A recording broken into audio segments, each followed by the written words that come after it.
بھارت کی راجدھانی دہلی میں ہونے والے فرقہ وارانہ فساد پر ترکی کے صدر رجب طیب اردوغان نے سخت رد عمل کا اظہار کیا ہے۔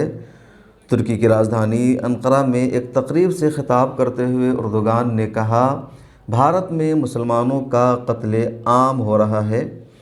اردوغان کا کہنا تھا، ہندوستان ایک ایسا ملک بن چکا ہے جہاں قتل عام بے لگام ہو چکا ہے۔ کس کا قتل عام ہو رہا ہے؟ مسلمانوں کا قتل عام ہو رہا ہے۔ کون کر رہے ہیں؟ ہندو کر رہے ہیں۔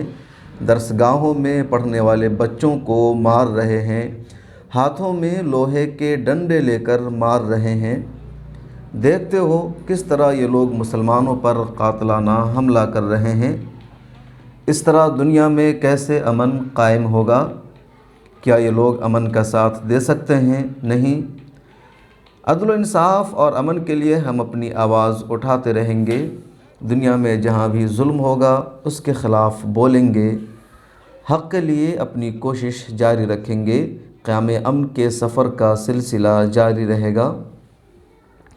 ہم آپ کو بتا دیں کہ دہلی کے مسلم اکثریتی علاقہ مصطفیٰ آباد، چاند باغ، جعفر آباد، کردم پوری، گوکل پوری، شیو وہار، بھجن پورہ، کراول نگر میں گزشتہ 24-25 فروری کو فرقہ وارانہ فساد ہو گیا، جس میں اکثریتی طبقہ کے لوگوں نے مسلمانوں پر حملہ کر دیا، مسلمانوں کی دکانوں اور مکانوں کو لوٹ لیا، جلا دیا۔ 4 مسجدوں کو بھی فرقہ پرستوں نے جلا دیا اور توڑ پھوڑ کیا۔ کئی بڑی مارکیٹ جلا دی گئی ہے۔ اس فساد میں اب تک 40 لوگوں کی موت ہو چکی ہے۔ اندیشہ ظاہر کیا جا رہا ہے کہ یہ موت 100 سے اوپر بڑھ سکتی ہے۔